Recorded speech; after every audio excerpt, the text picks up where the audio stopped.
وہ دونوں بازو سکون سے لپیٹے دروازے سے ٹیک لگائے زیمل کو دیکھ رہا تھا، جس کی ہر ادا سے واضح تھا کہ وہ اس وقت شدید طیش میں تھی۔ اس کی 24 سالہ دلہن جو خود کو اس کی دلہن ماننے پر تیار ہی نہیں تھی۔ یہ سب میری غلطی ہے، مجھے امی جان کی بات پر بھروسہ کرنا ہی نہیں چاہیے تھا۔ کان میں سے جھمکا اتار کر ڈریسنگ ٹیبل پر پٹکتے وہ جھنجھلا ہی۔ وجاہت علی نے گہری سانس لی۔ آخر یہ سب کچھ کیا ہے زیمل؟ کیا تم مجھے بتاؤ گی کہ تمہیں اتنا غصہ کس بات پر ہے؟ یہ تو ہماری پہلی ملاقات ہے۔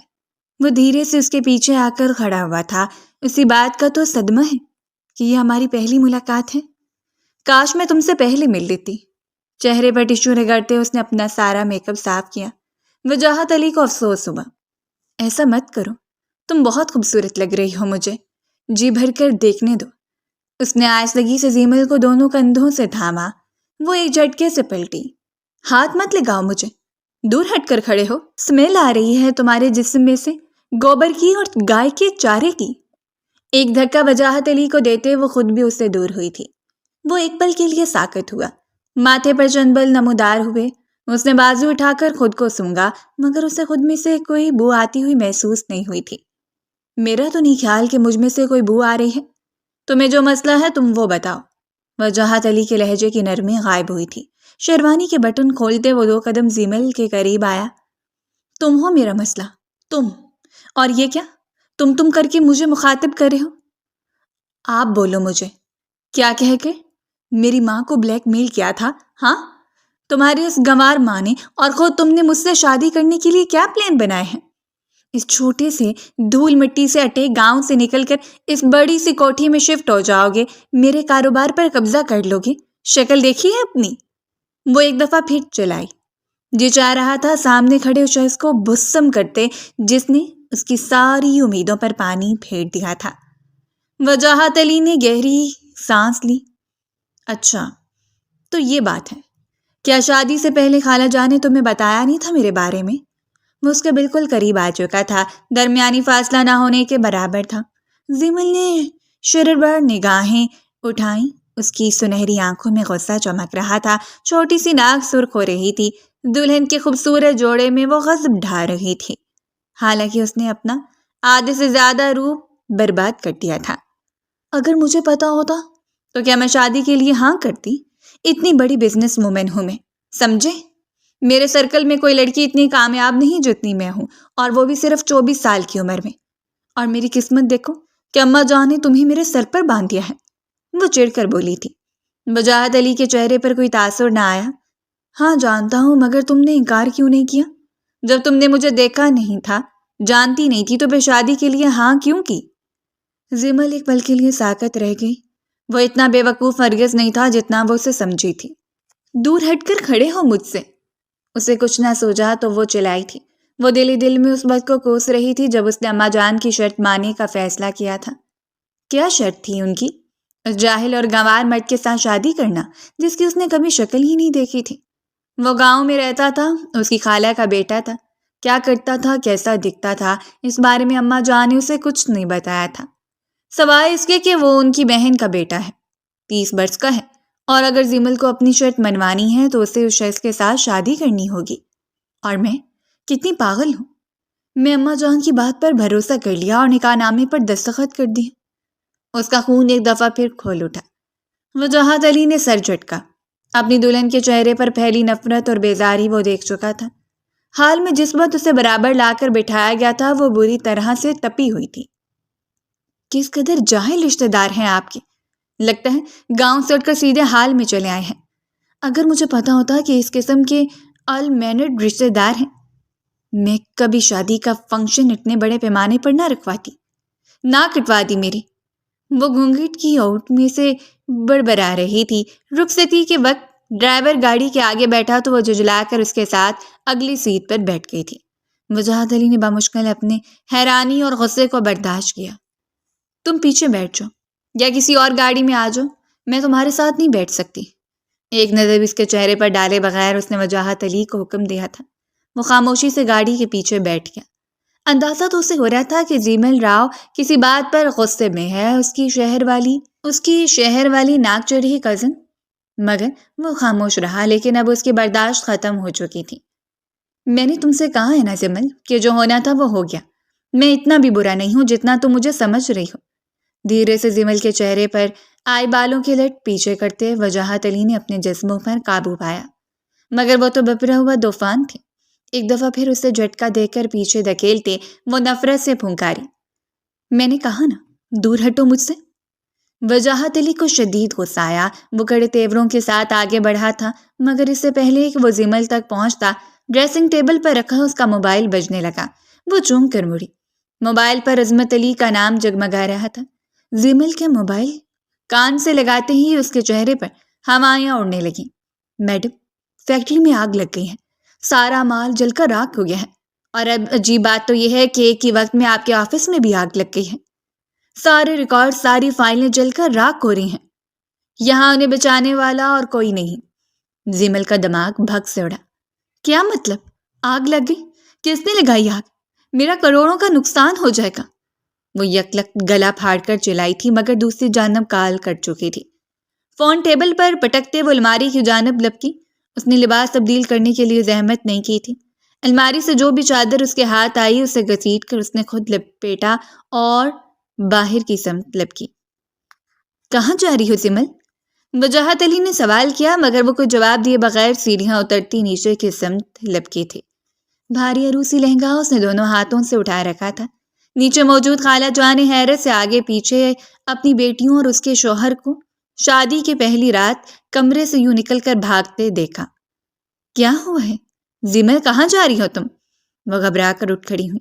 اپنی بیٹی کے مزاج سے واقف تھیں، انہیں پتا تھا وہ وجاہت کی حقیقت جان کر کوئی نہ کوئی تماشا ضرور کھڑا کرے گی، مگر وہ ایک لمحہ بھی ان کے پاس نہ رکی۔ زمل کے آفس میں کوئی نقصان ہوا ہے، وہ وہاں جا رہی ہے اور میں بھی اس کے ساتھ جا رہا ہوں۔ وجاہت نے لمحہ بھر خالہ جان کے سامنے رک کر انہیں اطلاع دی تھی۔ نصیرہ بیگم کی آنکھیں جگمگائیں۔ انہیں اپنا یہ بھانجا بہت پیارا تھا۔ سب لوگ کہتے تھے کہ وہ ان پڑھ ہے، اس نے کوئی تعلیم حاصل نہیں کی۔ وہ لمبے عرصے کے لیے گاؤں سے غائب ہو جایا کرتا تھا اور اب بھی اس کا یہی وتیرہ تھا، مگر اس کے بولنے کا انداز اتنا اچھا تھا۔ وہ دکھنے میں اس قدر شریف اور میچور لگتا تھا کہ اپنی سنہری آنکھوں والے خوبرو بھانجے پر نصیرہ بیگم کو جی بھر کر پیار آتا۔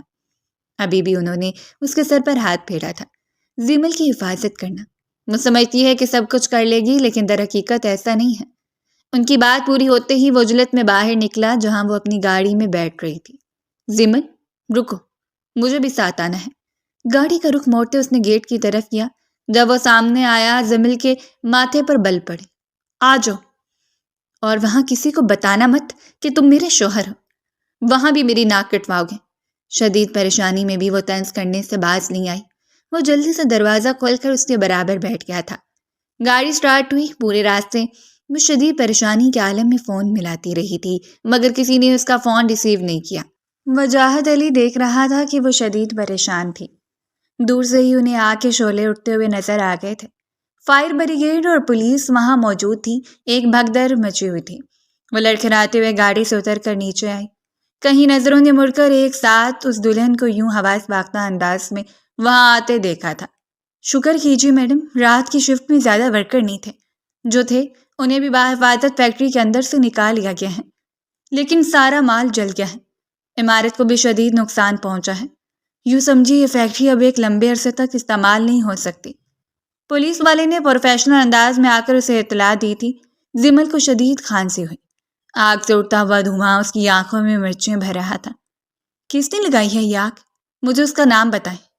وہ پھٹ پڑی۔ پولیس والے نے ایک نظر اس کے حسین چہرے پر ڈالی۔ وجاہت نامحسوس انداز میں اس کے برابر جا کھڑا ہوا تھا۔ فی الحال تو ہم کچھ نہیں کہہ سکتے، تحقیقات کروائیں گے، پھر پتہ چل جائے گا۔ وہ صاف طور پر ٹال رہا تھا۔ زمل کی آنکھوں میں آنسو آنے لگے، جنہیں بے دردی سے رگڑتی وہ واپس گاڑی کی طرف مڑی تھی۔ مجھے اپنے آفس جانا ہے، میں نہیں چاہتی وہاں زیادہ نقصان ہو، ورنہ میں کلاش ہو جاؤں گی۔ وہ بری طرح سے گھبرا گئی تھی۔ وجاہت علی نے اس کے ساتھ بیٹھتے دیکھا۔ اسٹیئرنگ ویل پر رکھے اس کے ہاتھ دھیرے دھیرے کانپ رہے تھے۔ مجھے ڈرائیو کرنے دو زمل۔ اس نے نرمی سے زمل کے ہاتھ پر ہاتھ رکھا، جسے سختی سے زمل نے جھٹک دیا۔ زیادہ ہمدردی جتانے کی ضرورت نہیں ہے تمہیں، یہ سب دیکھ کر بہت اچھا لگ رہا ہوگا نا؟ بلکہ تمہیں پتہ ہی کیا ہے ان سب چیزوں کے بارے میں؟ مویشی پالنے اور ان کا دودھ ہونے کے سوا تمہیں آتا ہی کیا ہے؟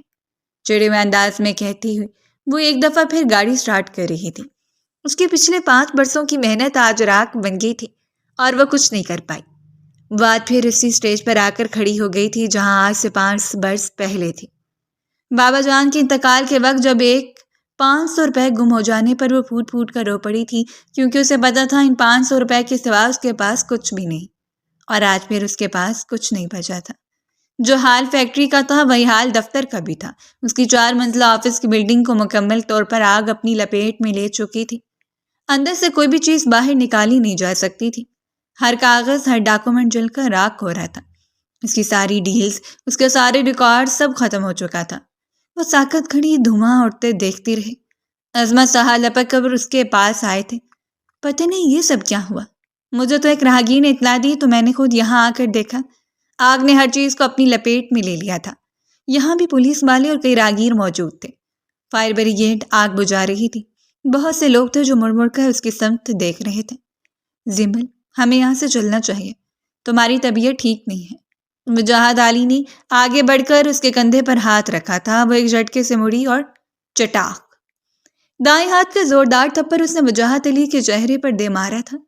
عظمت صاحب نے مڑ کر دیکھا۔ پولیس والوں نے بھی اور فائر بریگیڈ کے عملے نے بھی۔ وجاہت علی کی رنگت سرخ پڑی۔ کتنی بار کہا ہے کہ مجھے تم کہہ کر مخاطب مت کرو اور مجھے چھونے کی کوشش مت کرو۔ 2 کوڑی کے انسان جیسے ہی میری زندگی میں شامل ہوئے ہو میں برباد ہو گئی ہوں۔ آخر تمہیں سمجھ کیوں نہیں آ رہی کہ مجھے تمہارے وجود سے گھن آ رہی ہے؟ نفرت ہو گئی ہے مجھے تمہاری شکل سے۔ میری زندگی سے چلے جاؤ خدا کے لیے۔ وہ ایک دم گلا پھاڑ کر چلائی تھی۔ جو نہیں بھی متوجہ تھا وہ بھی مڑ مڑ کر دیکھنے لگا۔ وجاہت نے اپنے خون کو کھولتے ہوئے محسوس کیا۔ اس کا جی چاہا اس چھوٹی سی لڑکی کو ابھی سبق سکھا دے جو خود کو سمجھ کر رہی تھی، مگر وہ ضبط کے انتہائی درجے پر تھا۔ نفرت کی ایک تیز لہر اس کے اندر جاگی تھی۔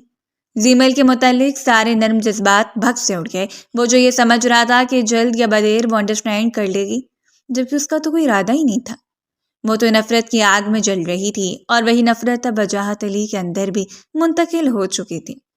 گاڑی کے اندر بیٹھتے زیمل نے زن سے گاڑی بھگا دی، یہ دیکھے بغیر کہ وہ ابھی تک وہیں خاموش کھڑا تھا۔ اس نے گاڑی کی طرف آنے کی کوشش بھی نہیں کی تھی۔ 2 گھنٹے پیدل چلنے کے بعد جس وقت وہ خالہ جان کی کوٹھی پر پہنچا، وہ دونوں ہاتھوں میں چہرہ چھپائے رو رہی تھی۔ نصیرہ بیگم اسے تسلی دے رہی تھی۔ اب میں کیا کروں گی امی؟ یہ گھر کرائے کا ہے اور اب تو اس کے کرائے دینے کے بھی میرے پاس پیسے نہیں رہے۔ سارا کیش بینک سے نکلوا کر میں نے وہ گھر خرید لیا، اور آپ جانتی ہیں گھر کے کاغذات بھی اسی آفس کے اندر جل کر راکھ ہو گئے۔ وہ رو رہی تھی، بلک رہی تھی۔ ساری محنت برباد ہو گئی امی، آخر یہ سب میرے ساتھ کیوں ہوا؟ وہ بے چین تھی۔ نصیرہ بیگم اسے اپنے ساتھ لے گائے تسلیاں دے رہی تھی۔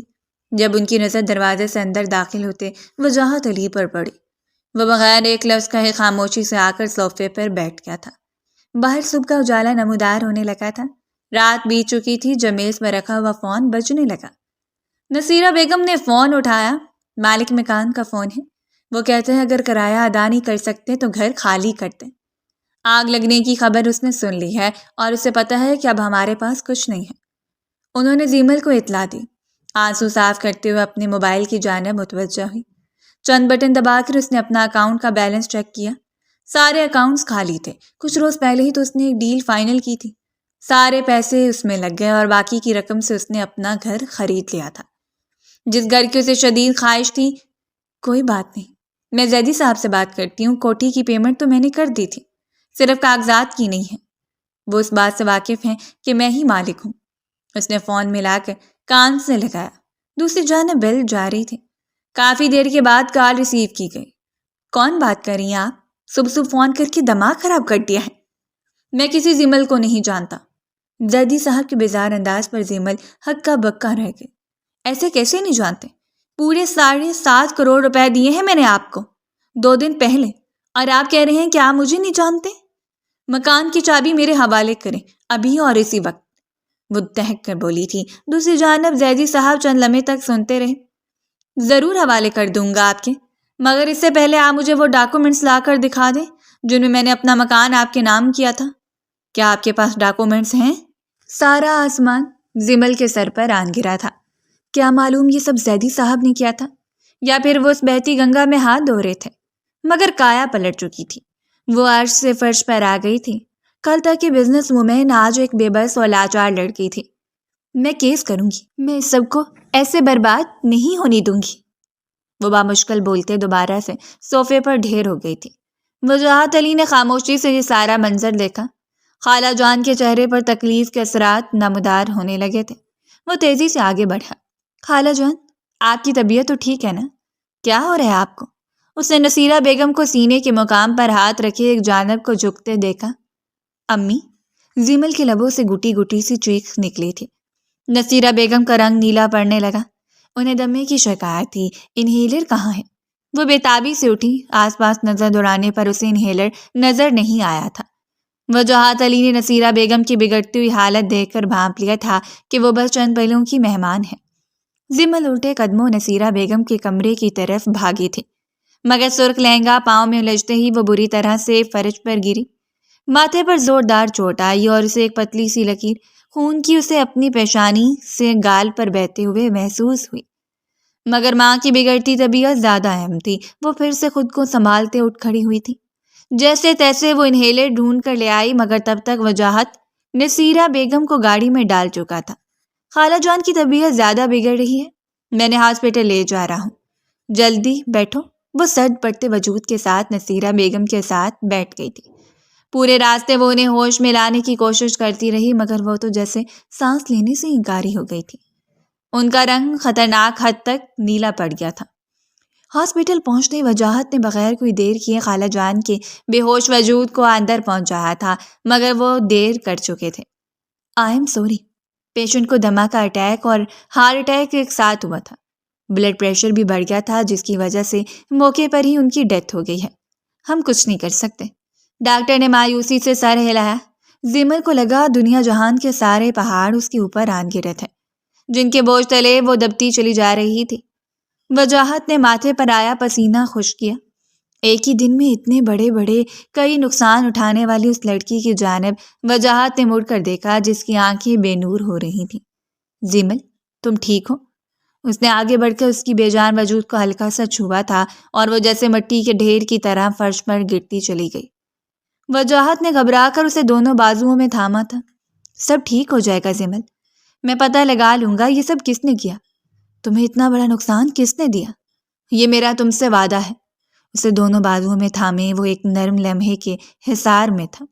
اس پر وہ یہ بھول گیا تھا کہ کچھ دیر پہلے اسے بھرے مجمع میں تھپڑ مارنے والی یہی لڑکی تھی، جس سے اسے شدید نفرت محسوس ہو رہی تھی، جسے وہ طلاق دینے تک کے بارے میں غور کر رہا تھا۔ مگر اب سب کچھ بدل چکا تھا۔ اسے اس لڑکی کا ساتھ دینا ہی تھا۔ اس کے بے ہوش وجود کو اٹھا کر گھر لاتے اس نے کمرے میں لٹایا۔ سورج چڑھ چکا تھا، اسے تدفین کے انتظامات کرنے تھے۔ گاؤں کے سارے لوگ جو کل رات ہی واپس لوٹ چکے تھے، وہ ایک ایک کر کے واپس آنے لگے۔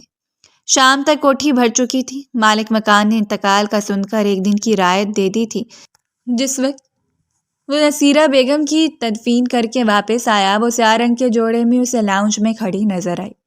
اس کے بال کھلے تھے، چہرہ ویران اور آنکھیں رو رو کر متورم تھیں، مگر وہ بہت حد تک اپنے جذبات کنٹرول کر چکی تھی۔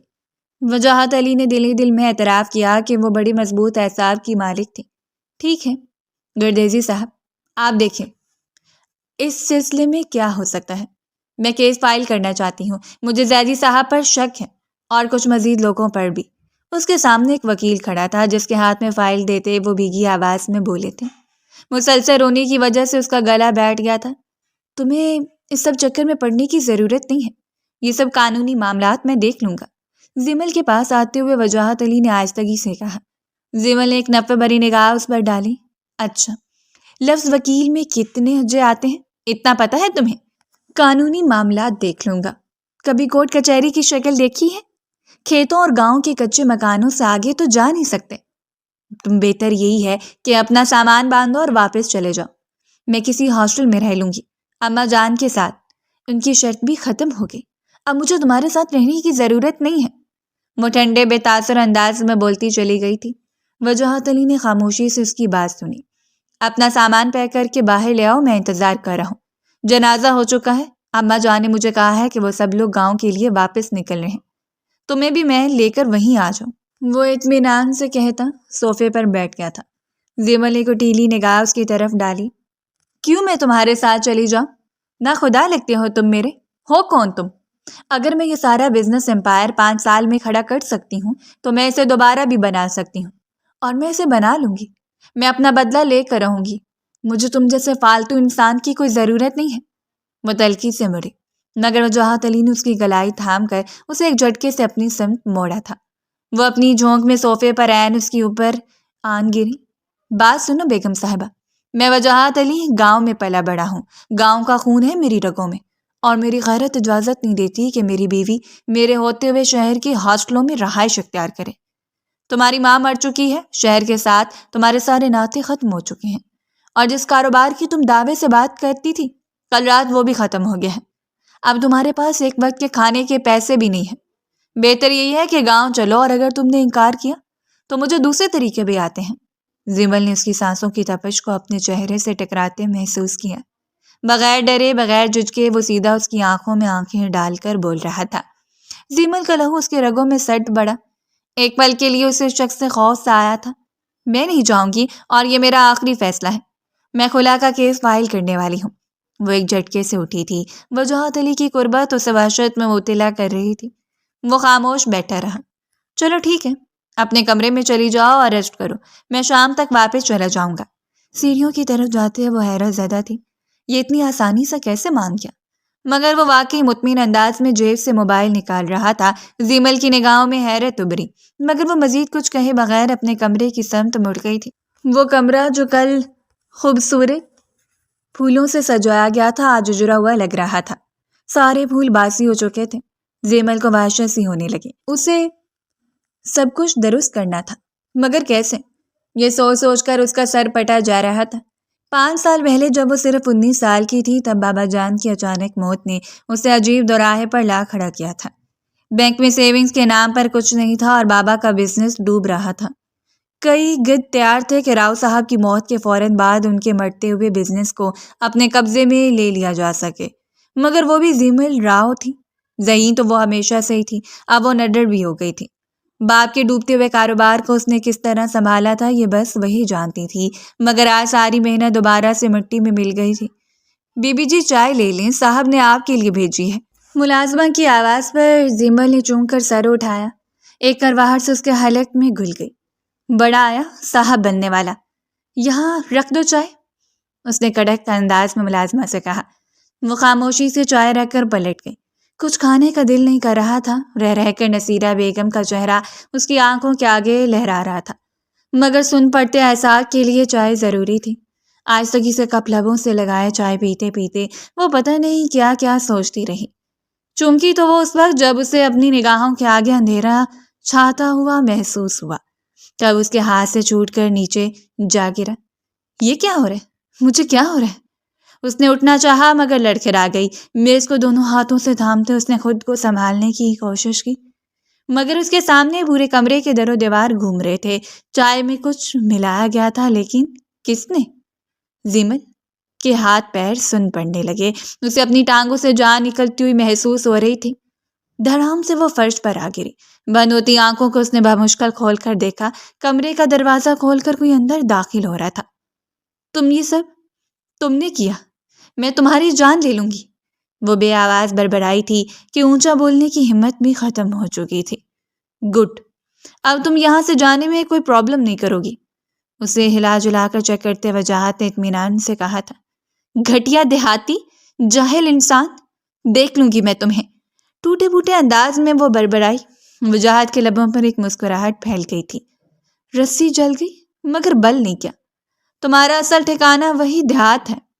تمہاری چارپائی بھینسوں کے بارے کے ساتھ ڈالوں گا، سمیل سونگتی رہنا ساری رات جس سے تمہیں الجھن ہوتی ہے۔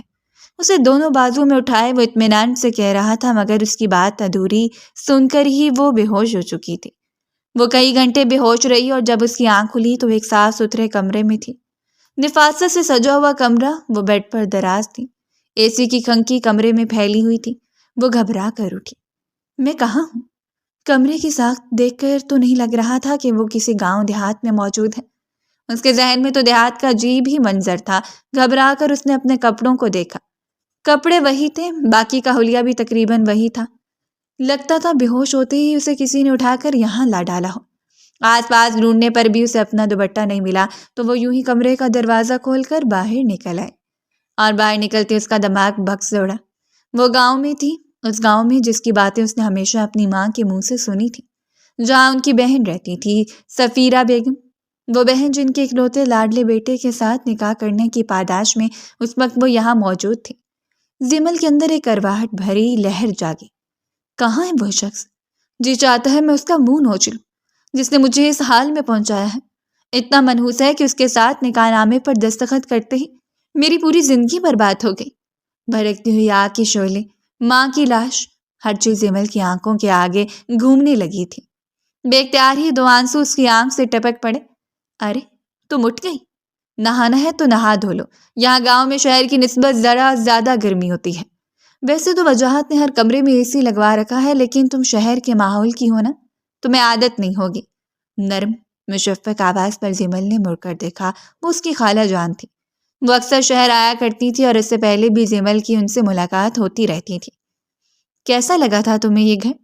وہ اشتیاق بھرے لہجے میں پوچھ رہی تھی۔ زمل نے ایک طائرانہ نگاہ وہاں ڈالی جسے وہ گھر کہہ رہی تھی، بڑا سا کھلا احاطہ جس میں کتار سے کمرے بنے ہوئے تھے، بڑا سہ صحن جس میں ماربل لگا تھا، گو کہ ماربل اور ٹائل کا کام پورے گھر میں ہی نظر آ رہا تھا۔ شان و شوکت سے اندازہ ہوتا تھا کہ وہ ویسے غریب لوگ نہیں تھے جیسے انہیں سمجھتی تھی، بلکہ وہ اچھے خاصے کھاتے پیتے لوگ تھے۔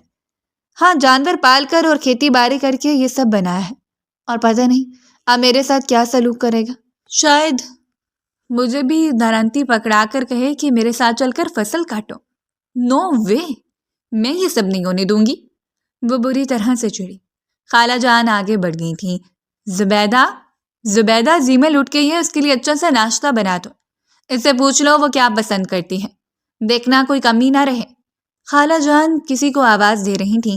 زمل نے دیکھا ان کی آواز پر ایک دبلی پتلی دراز قد لڑکی اندر کمرے سے نکلی اور زمل کی جانب ایک مسکراہٹ اچھالتی کچن میں جا گھسی تھی۔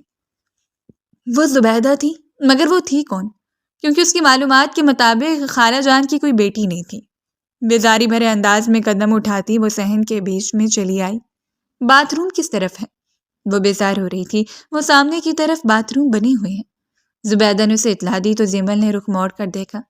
کچھ فاصلے پر باتھ روم اور غسل خانے جیسی جگہ نظر آ رہی تھی، وہ بھی ٹائل سے مزین تھی، مگر اسے جی بھر کر کوفت ہوئی۔ وہ اٹیچ باتھ کی عادی تھی۔ مرے مرے انداز میں قدم اٹھاتے ہوئے باتھ روم تک آئی۔ شکر تھا کہ باتھ روم صاف ستھرا تھا، کمبورڈ بھی لگا تھا، شہری ساری سہولیات یہاں بھی موجود تھیں۔ سو فریش ہو کر وہ تھوڑا سا پرسکون محسوس کرنے لگی۔ وہ وجاہت کے متعلق پوچھنا چاہتی تھی تاکہ واپس جانے کی بات کر سکے۔ اپنی زبردستی یہاں لائے جانے پر اسے شدید غصہ تھا، مگر اس کے بارے میں پوچھتے ہوئے اسے جھجک آئی۔ زبیدہ نے جھٹ پٹ ناشتہ بنا کر اس کے سامنے لا رکھا۔ پہلی نظر میں اس کی معترف ہو گئی۔ آپ کے بالوں کا رنگ کتنا پیارا ہے۔ زبیدہ نامی اس لڑکی نے اشتیاق سے زمل کے بالوں کو ہاتھ میں لیا تھا۔ وہ جذبز ہوئی۔ یہ میں نے ڈائی کیا ہے، میرے بالوں کا نیچرل کلر تو بلیک ہے، سادہ انداز میں کہتی اس نے چائے کا کپ اٹھا لیا۔ کیا یہاں پر کافی نہیں ملے گی؟ اس کے سوال پر زبیدہ نے کندھے اچکائے۔ کافی تو صرف وجاہت پیتا ہے، اسی کے کمرے میں رکھی ہوتی ہے، وہ خود ہی بناتا ہے، میں اس کے کمرے سے لا دیتی ہوں، متمانیت سے کہتے مڑ کر کمروں کی سمت بڑھ گئی۔ ایک طرف سے سیڑھیاں اوپر کی سمت جا رہی تھیں۔ سیڑھیاں چڑھ کر وہ انتہائی استحقاق سے وجاہت کے کمرے میں گئی، اور کچھ دیر بعد جو باہر نکلی تو اس کے ہاتھ میں کافی کا ڈبہ تھا۔ لاؤ میں خود ہی بنا لیتی ہوں۔ زمل نے اس کے ہاتھ سے کافی لے لی۔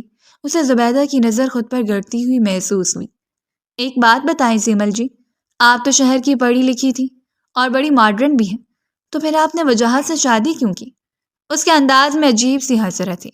زمل نے ٹھٹک کر اسے دیکھا۔ ایک عجیب سی جیلسی چلک رہی تھی اس کے انداز میں۔ وہ ٹھنڈی سانس بھر کر رہ گئی۔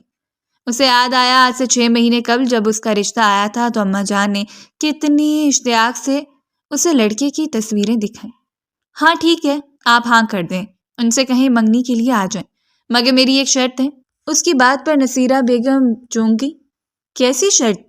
زمل نے اطمینان سے کہا، میں بچے پیدا نہیں کروں گی، میں ایک کیریئر وومن ہوں، اگر اسے بچہ چاہیے تو وہ اڈاپٹ کر لے گا، میری بس یہی ایک شرط ہے۔ نصیرہ بیگم اس کی بات پر انتہائی غصہ ہوئی تھی اور انہوں نے لڑکے والوں کو منگنی کے لیے بلا لیا، اور عین منگنی کے روز جب زمل نے اپنی شرط سب کے سامنے بیان کی تو نصیرہ بیگم شدید شرمندہ ہوئی تھی۔ ظاہر سی بات تھی کہ لڑکے والے انکار کر کے چلے گئے اور اس کے بعد کئی رشتے آئے، ہر رشتے کو وہ یہی کہہ کر واپس لوٹا لیتی۔ آخرکار نصیرہ بیگم جھنجھلا گئی۔ تم شادی کرنا بھی چاہتی ہو یا نہیں؟ اطمینان سے زمل نے نیل پینٹ لگاتے زمل نے انہیں جواب دیا، بالکل کروں گی، مگر بچے پیدا نہیں کروں گی۔ جو بھی لڑکا اس شرط پر مان گیا میں اسے شادی کر لوں گی۔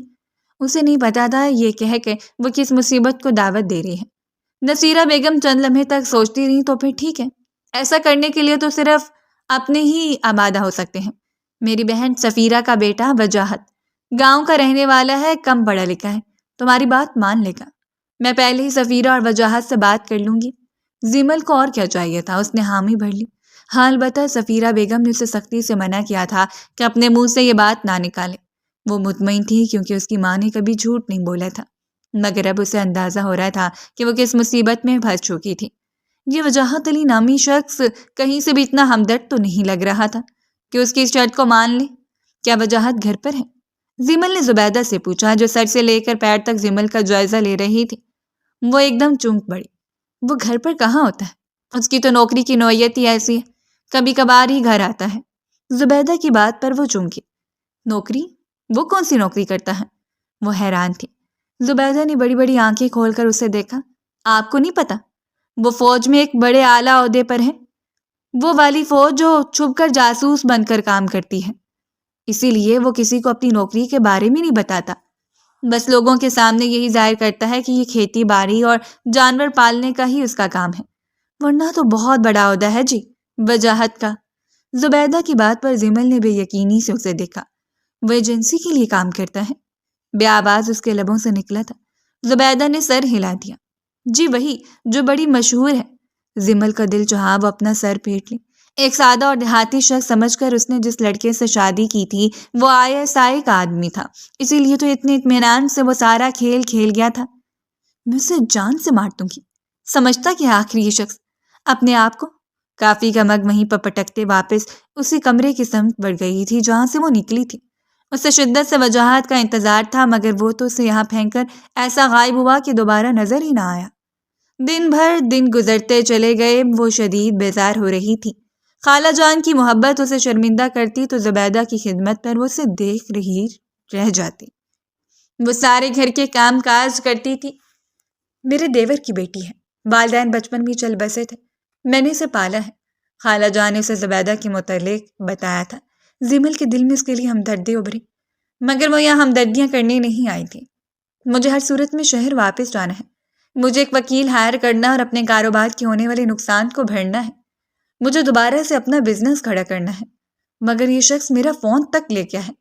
وہ انتہائی چڑچڑی ہو رہی تھی۔ خالہ جان کے پاس کوئی فون نہیں تھا اور نہ ہی زبیدہ کے پاس۔ عجیب تھیں وہ دونوں عورتیں، فطرت کے ساتھ جڑی رہتی تھیں۔ بقول خالہ کے گھر میں لگا ٹی وی انہوں نے کبھی چلا کر بھی نہیں دیکھا تھا۔ کیا کرنا ہے یہ سب کچھ کر کے؟ ویسے وجاہت نے ہر سہولت لا دی ہے، میرے پاس ایک فون بھی ہے، مگر میں نے اسے کبھی آن نہیں کیا۔ تم چاہو تو اس سے شہر میں کسی سے بات کر لو۔ خالہ کی بات پر وہ دوڑتی ہوئی جگہ تک آ گئی جہاں خالہ نے فون رکھنے کا بتایا تھا۔ وہ ایک اچھی کوالٹی کا جدید موبائل تھا۔ زمل نے اسے چارجنگ پر لگا کر بے صبری سے انتظار کیا۔ موبائل آن ہوتے اس نے چیک کیا اور اسے بری طریقے سے مایوسی ہوئی۔ موبائل میں نہ تو کوئی سم کارڈ تھا اور نہ ہی وائی فائی کا کوئی کنیکشن، وہ بس ایک خالی ڈبہ ہی تھا۔ بیزاری سے موبائل واپس دراز میں پٹکتے ہوئے کمرے سے نکل آئی۔ اس نے مجھے یہاں قید کرنے کا پورا بندوبست کر لیا ہے، مگر میں اسے نہیں چھوڑوں گی، میں یہاں سے بھاگ جاؤں گی۔ دل ہی دل میں عزم کرتی وہ کمرے سے نکلی اور تبھی وہ ٹھٹک گئی۔ وہ اسے صحن میں رکھی چارپائی پر بیٹھا نظر آیا۔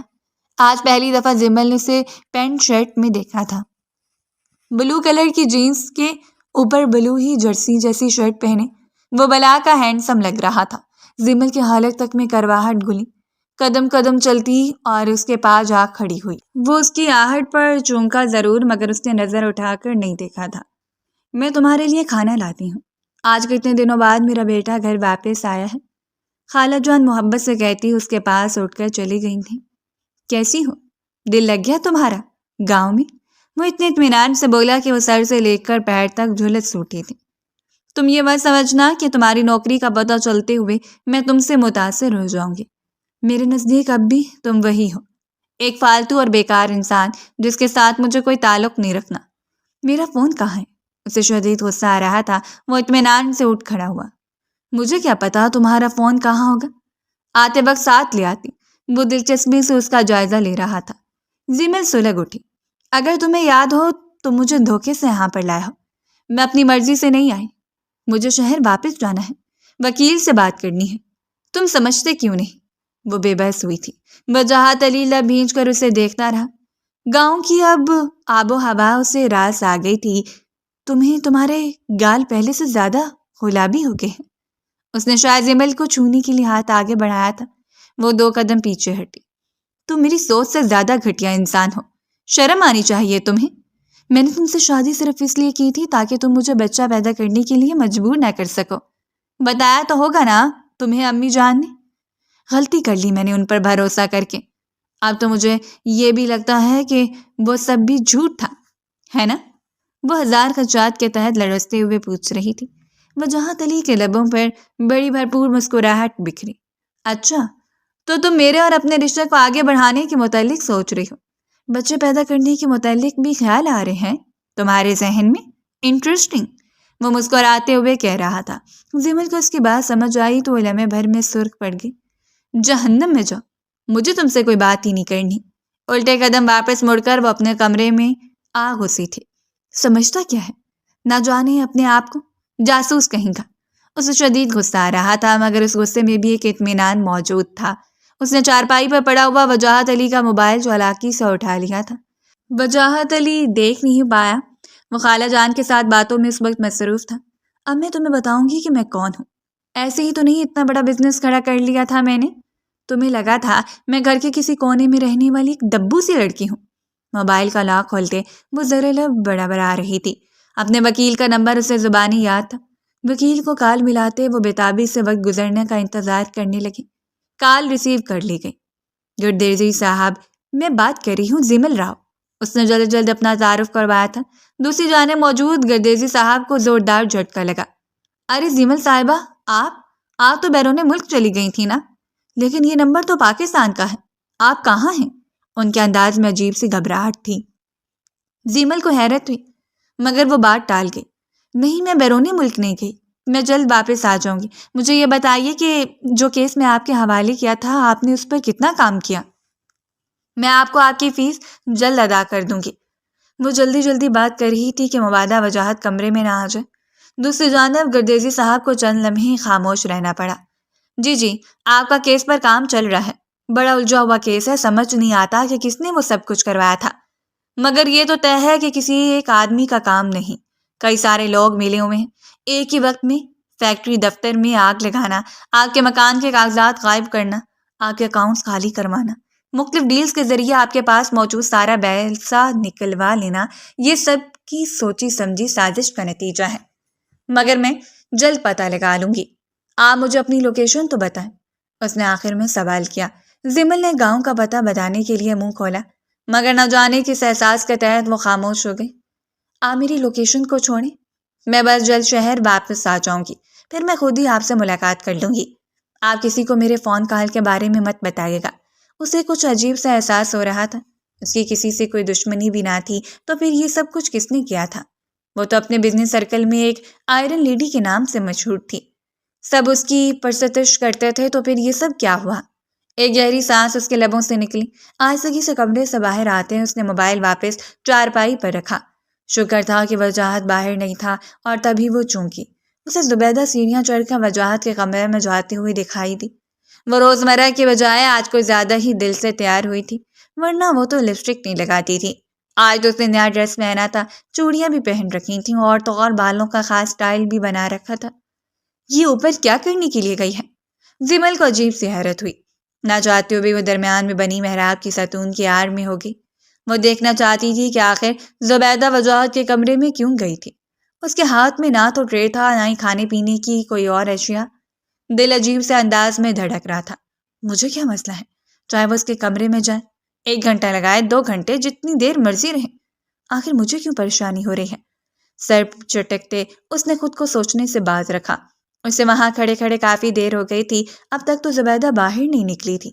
پاگل ہوں میں جو یہاں کھڑی ہوں؟ مجھے جلد از جلد یہاں سے نکلنے کے بارے میں سوچنا چاہیے۔ یہ وجاہت یہاں آیا ہوا ہے، ایسے ایک فائنل بات کر لیتی ہوں، نہیں تو پھر اس کے پیسے چرا کے بھاگ جاؤں گی۔ دل ہی دل میں عزم کرتی وہ ستون کی اوٹ سے نکلی اور تبھی اس کی نگاہ زبیدہ پر پڑی۔ وہ کمرے کا دروازہ کھول کر باہر نکلی تھی، دوپٹہ بے ترتیبی سے دائیں کندھے پر لٹکا ہوا تھا، بال بھی ذرا بکھرے بکھرے تھے، اس کے چہرے پر عجیب حواس باختگی سی تھی۔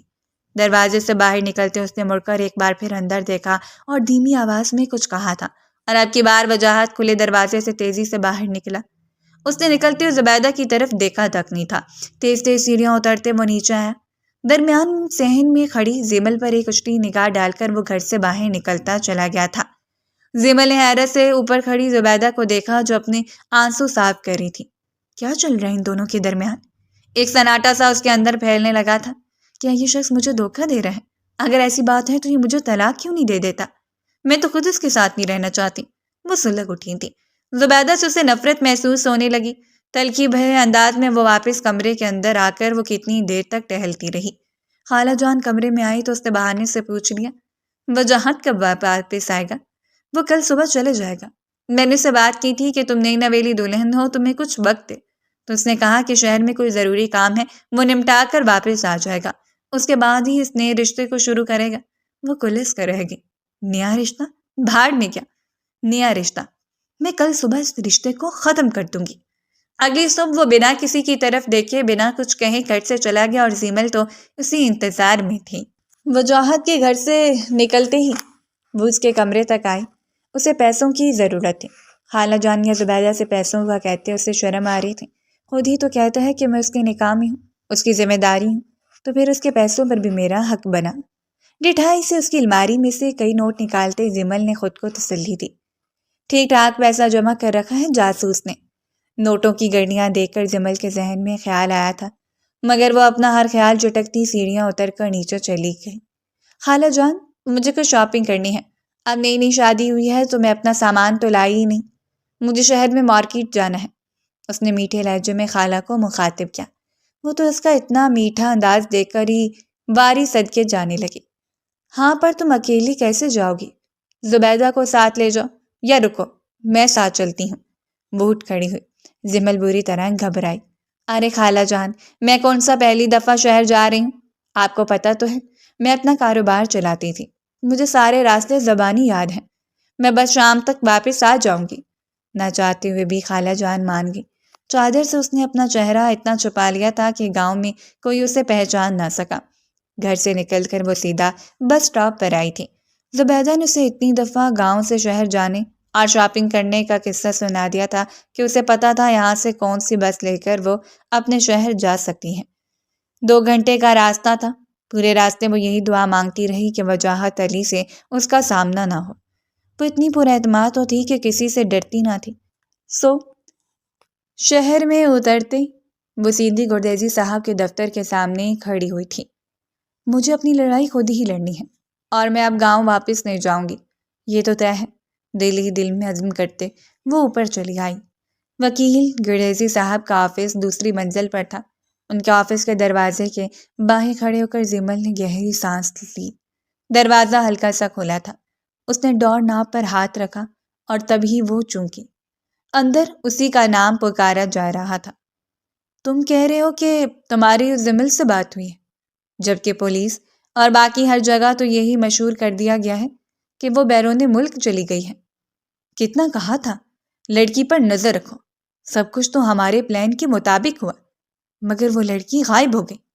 اگر تم ذرا تیزی سے حرکت کرتے تو آج وہ راستے سے ہٹ چکی ہوتی، ساری ٹینشن ہی ختم ہو جاتی۔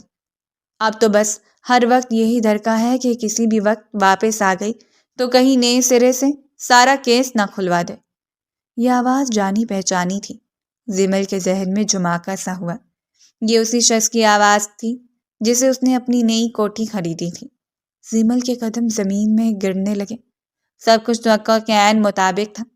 اس کی شادی اس جاہل اور پینڈو لڑکے سے ہو گئی تھی شادی کی رات ہی میں نے یہ سارا آگ لگانے والا کھیل رچایا تاکہ وہ مصروف رہے اور وہاں آ نہ سکے، لیکن وہ نہ جانے کس بلا کا نام ہے، شادی کی رات بھی وہاں پہنچ گئی، اور وہ لڑکا جسے ہم عام سا سمجھ رہے تھے وہ اس سے بڑی بلا ہے۔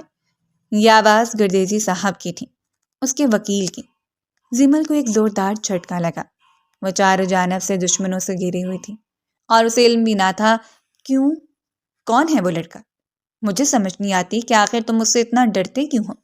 مجھے ابھی اور اسی وقت اس زمل کی ساری پراپرٹی کے کاغذات چاہیے۔ اتنا پیسہ دیا تھا تم سب کو یہ سب کچھ کرنے کا، اور یہ صلہ دیا ہے تم دونوں نے مجھے۔ ایک تیسری آواز ابھری تھی اور یہ آواز عظمت صاحب کی تھی، اس کا سب سے قابل اعتماد شخص، اس کا سیکرٹری، اس کا ایڈوائزر، سب کچھ، جس نے اس سے شادی کی رات آگ لگنے کی اطلاع دی تھی۔ زمل کا سر گھومنے لگا۔ وہ سب آپس میں ملے ہوئے تھے۔ آپ فکر مت کریں سر، لڑکی نے مجھے فون کیا تھا، میں نے اس کی لوکیشن ٹریس کی ہے، یہی نزدیک کے گاؤں کی ہے، ابھی اپنے آدمی بھیج کر اسے اٹھوا لیتا ہوں۔ زیدی صاحب نے شاید اندر فون اٹھایا تھا۔ زمل کپکپاتے قدموں کے ساتھ واپس مڑی۔ اسے جلد از جلد واپس جانا تھا، وجاہت کو انفارم کرنا تھا، مگر واپس مڑتے ہی اس کی جان نکل گئی۔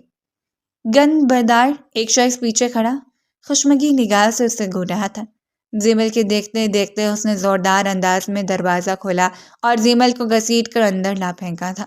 ارے واہ، یہ تو خود چل کر ہمارے پاس آ گئی ہے، بے وقوف ہو تو کوئی اس جیسی۔ وہ تینوں اس پر ہنس رہے تھے۔ زمل کی آنکھوں میں آنسو آنے لگے، اپنی موت اسے صاف نظر آ رہی تھی۔ مار دو اسے یہیں، اگر وہ شخص وجاہت دوبارہ آیا تو ہم سب کے بہیے اور ڈھیر دے گا۔ جھوم کی طرح چمٹ گیا ہے، ہر چیز کی تفتیش کر رہا ہے، اور اس سے پہلے کہ وہ تہ تک پہنچے اسے مار کر ساری پراپرٹی فروخت کر کے ملک سے باہر چلے جاتے ہیں۔ وہ تینوں آپس میں بندر بانٹ کر رہے تھے، اس کی موت طے کر رہے تھے۔ زمل نے بے بسی سے آنکھیں میچیں۔ وہ جسے اپنا دشمن سمجھتی تھی وہ تو دراصل اس کا مسیحا تھا، اس کی حفاظت کر رہا تھا۔ ایک گھٹی گھٹی سی چیخ کی آواز آئی۔ زمل نے گھبرا کر بند آنکھیں کھولیں۔ کمرے میں کوئی داخل ہوا تھا اور اس نے آتے ہی زوردار انداز میں عزوہ صاحب کو ایک گردن پر مکہ رسید کیا تھا، اور ساتھ ہی اپنی گن نکال کر ان تینوں کو ایک ساتھ کھڑے ہونے کا اشارہ کیا تھا۔ تم لوگ مجھے پاگل سمجھتے ہو؟ میری بیوی تم لوگوں کے آفس میں آئے گی اور مجھے پتہ ہی نہیں چلے گا؟ اس کا سارا پیسہ اسے چھین لیا اور اب تم لوگ چاہتے ہو کہ اسے جان سے مار دو؟ یہ اتنا آسان کھیل نہیں۔ وہ طنزیہ انداز میں ہنس رہا تھا۔ زمل نے نم ہوتی آنکھوں کے ساتھ دیکھا، وہ وہی تھا۔ اس نے اتنی آسانی سے سارا معاملہ سمیٹ لیا کہ وہ جان بھی نہ پائی۔ وہ اپنے ساتھ ایجنسی کے بندے لایا تھا، ان تینوں کو گرفتار کر کے وین میں ڈالتے اس نے بڑے اطمینان سے کہا تھا، زندگی بھر کے لیے اب تم لوگ ان انڈر گراؤنڈ جیلوں سے باہر نہیں نکل سکتے، جو تم جیسوں کے لیے ہی ہے۔ میری بیوی کو نقصان پہنچانے والوں کا یہی حال ہونا چاہیے۔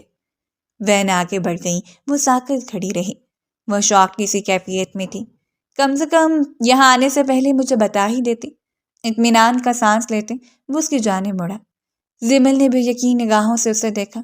کیوں بتاتی؟ زبیدہ سے پوچھ لیتے، ویسے بھی تو اس کے ساتھ لمبا وقت بتاتے ہو۔ نہ چاہتے ہوئے بھی وہ شکوہ کر بیٹھی تھی۔ وجاہت کے لبوں پر ایک مسکراہٹ پھیلی۔ وہ مجھے پسند کرتی ہے، چاہتی ہے کہ میں اس سے شادی کر لوں، کیونکہ تم اتنی عقل مند ہو کہ تم نے خود اس سے بتا دیا ہے کہ میرے اور تمہارے درمیان کوئی تعلق نہیں، اور تم مجھ سے بیزار ہو۔ وہ دل کی اچھی ہے، بس ذرا جذباتی ہے، تمہیں اس سے کوئی خطرہ نہیں ہونا چاہیے۔ میں نے اس کا ایک اچھا رشتہ دیکھا، جلدی اس کی شادی کر دوں گا۔ اس کا ہاتھ تھام کر وہ اسے لیے گاڑی کی سمت بڑھ رہا تھا۔ یہ گاڑی کس کی ہے؟ زمل نے حیرت سے سوال کیا۔ میری ہے میڈم، میں اتنا بھی غریب نہیں جتنا تم مجھے سمجھتی ہو۔ گاؤں اور گاؤں کا وہ گھر امی جان چھوڑنا نہیں چاہتی ہیں، اس لیے میں نے کبھی انہیں مجبور نہیں کیا، ورنہ یہاں شہر میں 10 گھر خرید سکتا ہوں۔ انفیکٹ ایک اپارٹمنٹ تو لیا ہوا ہے جہاں میں رہتا ہوں۔ پچھلے کئی برسوں سے جاب کی نوعیت ہی کچھ ایسی ہے۔ تم چاہو تو گاؤں میں رہو، ورنہ یہاں اپارٹمنٹ میں رہ لیں گے، کیونکہ مجھے لگتا ہے کہ تم میرے ساتھ زندگی گزارنا چاہو گی۔ وہ امید بھرے انداز میں اس کی جانب جھکتے پوچھ رہا تھا۔ زمل نے سر جھکا لیا۔ کچھ دیر پہلے جو کچھ ہوا تھا اب تو یقینی تھا کہ وہ اسی کے ساتھ اپنی زندگی گزارنا چاہتی تھی۔ یہ سب کچھ کیا ہے؟ مجھے کچھ سمجھ نہیں آ رہا، وہ بے بسی سے بولی تھی۔ وجاہت علی نے گہری سانس لی۔ تمہارے گرد ایک لمبے عرصے سے جال بنا جا رہا تھا۔ انہیں اندازہ تھا کہ تم ایک اکیلی لڑکی ہو، تمہیں گھیرنا آسان ہے، اور دیکھو انہوں نے تمہیں گھیر لیا۔ لیکن وہ یہ بھول گئے کہ اس اکیلی لڑکی کا ایک عدد شوہر بھی ہے، اور اب میں نے انہیں ایسی جگہ بھیج دیا جہاں سے وہ کبھی نہیں نکلیں گے۔ تمہاری پراپرٹی کے کاغذات جلد تمہیں مل جائیں گے، لیکن اکاؤنٹس میں سے جو پیسہ گیا ہے وہ کبھی واپس نہیں آئے گا، اور نہ ہی وہ 7.5 کروڑ روپے۔ اس لیے تم انہیں بھول ہی جاؤ تو بہتر ہے۔ وہ اسے حقیقت سے آشکار کر رہا تھا۔ زیمل نے گہری سانس لی۔ نقصان بہت بڑا تھا مگر فائدہ بھی بہت بڑا تھا۔ اسے ایک محفوظ سائبان میسر آ گیا تھا، بھلا اور کیا چاہیے تھا؟ مسکراتے ہوئے اس نے وجاہت کو دیکھا۔ پہلی بار وہ اسے اپنا لگا۔ تو پھر چلیں؟ ہم مسکراتے ہوئے اس کی سمت ہاتھ بڑھا رہا تھا جسے زیمل نے پورے دل سے تھام لیا تھا۔